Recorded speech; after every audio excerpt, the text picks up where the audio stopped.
Selamat pagi untuk anak-anak pada pagi hari ini. Jumpa kembali kita dalam lanjutan materi kita pada hari ini.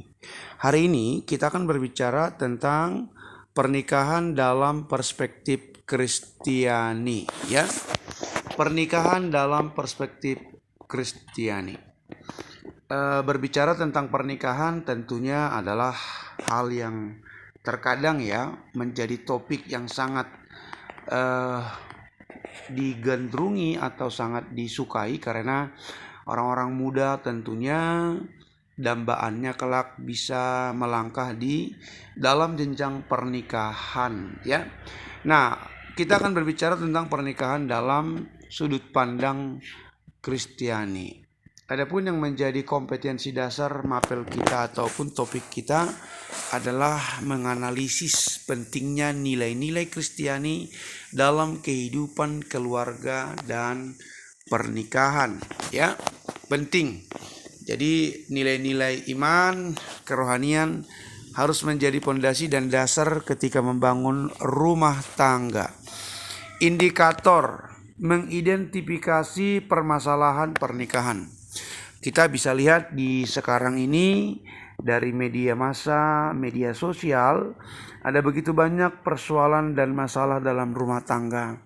Di dalamnya nanti ada masalah perceraian, masalah kekerasan dalam rumah tangga, dan masalah-masalah lain yang kadang menghancurkan bangunan rumah tangga yang dibangun yang kadang sudah cukup lama tetapi kadang bisa hancur gara-gara sesuatu yang kadang menimpa sebuah rumah tangga.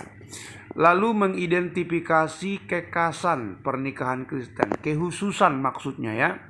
Jadi pernikahan Kristen itu ada kehususannya, karena memang kita harus tahu bahwa pernikahan Kristen dibangun oleh Tuhan, diberkati Tuhan, dan dikuduskan oleh Tuhan. Lalu mengungkapkan pentingnya persiapan pernikahan Kristen. Jadi bukan pernikahan terburu-buru. Ya, saya tahu dalam suku Batak itu kalau mau menikah butuh waktu dan persiapan-persiapan, dan ada tahapan-tahapan sampai nanti di pernikahan, ya. Pertemuan kedua belah pihak keluarga, mencari kesepakatan, berbicara tentang mahar. Nah, itu adalah proses menuju kepada pernikahan. Lalu mengungkapkan pentingnya persiapan baik secara rohani, baik juga secara mentality, dan juga finansial, keuangan, ya. Lalu mendemonstrasikan pentingnya komunikasi dalam pernikahan. Ini juga hal penting, ya, berkomunikasi. Nah, anak-anakku, kita bisa lihat fakta. Banyak orang membangun rumah tangga awal atau masih muda itu begitu harmonis. Masa berpacaran itu begitu indah. Tetapi ketika mereka masuk dalam mahligai rumah tangga, bahtera rumah tangga, masa indah dan masa manis ataupun sikap-sikap manis di masa berpacaran itu bisa hilang dan berubah. Sehingga di rumah tangga atau pernikahan kekakuan, ego, tidak ada kata saling yang muncul. Nah, ini juga perlu kita bahas dan perlu observasi, ya. Nah, inilah indikator pembelajaran kita dari materi pernikahan dalam perspektif Kristiani. Nah, lihat gambar ini, betapa bahagianya mereka dan bersukacita karena mereka menikah, ya. Jadi kita harus tahu pesatnya perkembangan sosial dan perubahan nilai-nilai di sekitar kita itu dapat mempengaruhi kehidupan pernikahan dan keluarga. Di zaman modernisasi tentu, ya, pernikahan dimaknai bisa berbeda oleh orang muda dibanding di era 50-an, 60-an, ya, tentu pasti beda. Sekarang aja kita bisa lihat dengan teknologi yang semakin canggih, orang-orang yang mau menikah sudah didahului dengan ada istilah sesi foto prawedding, misalkan, ya kan, sesi foto prawedding. Jadi mengambil beberapa foto yang merupakan hasil jepretan dari fasilitas foto yang memang layanannya biasanya sampai kepada tata rias, dekorasi, ya, video. Nah, jadi kadang itu dalam pernikahan sekarang sudah ada, ya. Perubahan positif dalam rumah tangga itu sekarang ini kita bisa lihat, ya, gereja-gereja juga menekankan supaya jangan ada tindakan kekerasan, pelanggaran HAM. Ya, ada konseling, ada bimbingan, ada pemuritan dulu sebelum mereka dinikahkan. Lalu ada kesadaran akan kesehatan fisik, ya, seperti gereja kami kalau ada yang mau menikah harus ada surat dari dokter dia tidak mengidap penyakit yang membahayakan, tidak sedang hamil. Nah, itu perlu, ya. Nah, itu di kelas bimbingan akan dilakukan sharing dan juga pembekalan kepada mereka. Lalu memberikan mereka pembelajaran tentang martabat manusia supaya nanti dalam rumah tangga mereka saling mengasihi, saling menghormati, ya, tidak ada yang merasa lebih hebat dan mereka semua bisa seirama bergandengan tangan, tentunya begitu. Lalu juga ada di sana nanti kesadaran etis, saling membutuhkan, ya. Wanita itu diciptakan Tuhan sebagai penolong yang sepadan buat laki-laki.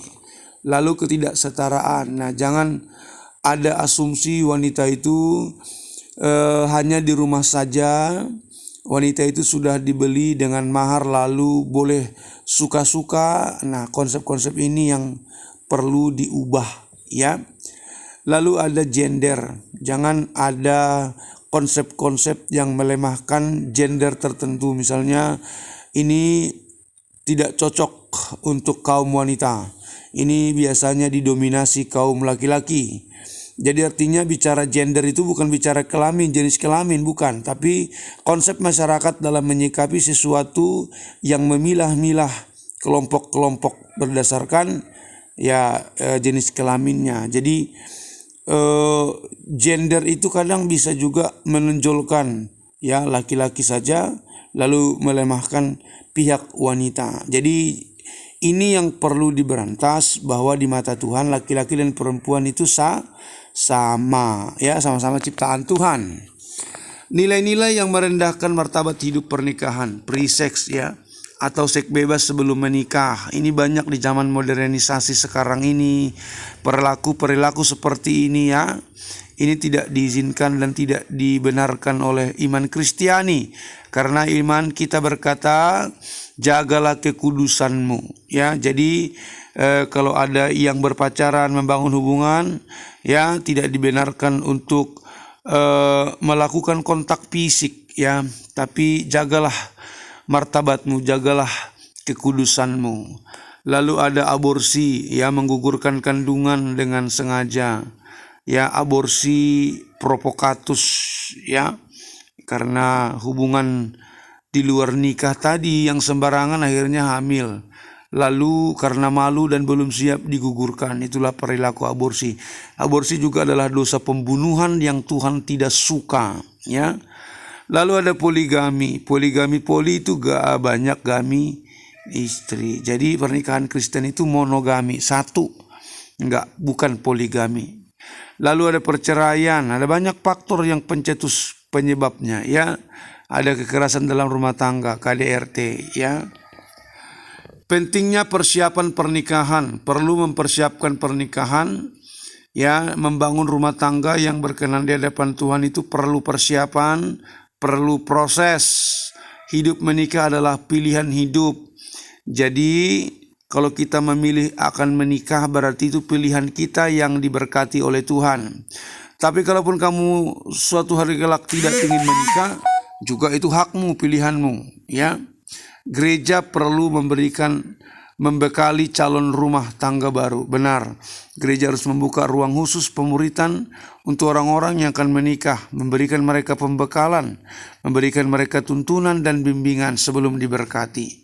Lalu memberikan kelas training, edukasi dari berbagai pihak, dari gereja, dari kesehatan, dinas kesehatan, ya, dari para orang tua, famili, ya, Biasanya orang Batak sebelum dia menikah, dia mengenalkan calon pasangannya kepada seluruh keluarganya, baik dari keluarga pihak bapak dan mamanya. Dan dia menunggu, dan dia kadang bertanya, kira-kira penilaian mereka dengan calon yang dibawanya seperti apa. Nah, itu juga adalah persiapan.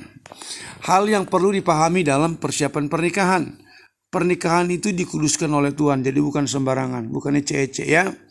Lalu pernikahan Kristen adalah monogami, bukan poligami. Pernikahan Kristen adalah komitmen dengan janji nikah. Jadi waktu kita menikah ada janji nikah kita di hadapan Tuhan dan hamba Tuhan. Pernikahan Kristen itu sakral dan kudus. Ya, persiapan rohani perlu, persiapan mental, tapi terutama juga persiapan dana, karena semua akan membutuhkan dana. Mental juga memasuki transisi hidup dalam satu atap dengan pasangan. Lalu anak-anakku, yang perlu kita juga pahami, kasih dalam membangun rumah tangga itu adalah kasih Tuhan, ya. Hakikat pernikahan, Tuhan yang menetapkan pernikahan dan memberkati menguduskannya. Cinta kasih pondasi membangun rumah tangga, ya, jangan dibangun karena dasar lihat harta, itu tidak benar. Ada kata saling dalam rumah tangga, saling mengasihi, saling mendoakan, saling memotivasi, itulah yang benar dalam rumah tangga. Pernikahan Kristen adalah monogami, satu istri, satu pasangan. Pernikahan itu sekali seumur hidup. Kalaupun ada yang meninggal duluan, itu bolehlah menikah lagi. Apa yang dipersatukan Tuhan tidak bisa dipisahkan oleh manusia kecuali kematian. Kesimpulan, pernikahan Kristiani adalah pernikahan kudus yang diberkati Tuhan sebab Tuhan yang membentuk pernikahan. Ya, pernikahan Kristen adalah dua insan dewasa yang matang dalam kedewasaan dan kasih Tuhan. Dua insan ini laki-laki dewasa dan perempuan dewasa, ya. Itu yang benar. Pernikahan Kristen itu sekali seumur hidup. Jadi, kalaupun ada orang bercerai ketika masih hidup, itu urusan dan pilihannya. Tapi Tuhan tidak berkenan dengan apa yang diperbuatnya. Tuhan memberkati anak-anakku hari ini. Selamat belajar. Ya, kalian catat materi ini, lalu kirim ke saya untuk saya kumpulkan. Nanti akan diambil nilai dari orang-orang yang rajin mengumpulkan. Oke, terima kasih buat atensi pagi hari ini. Salam sehat, Tuhan berkati, dan Salam.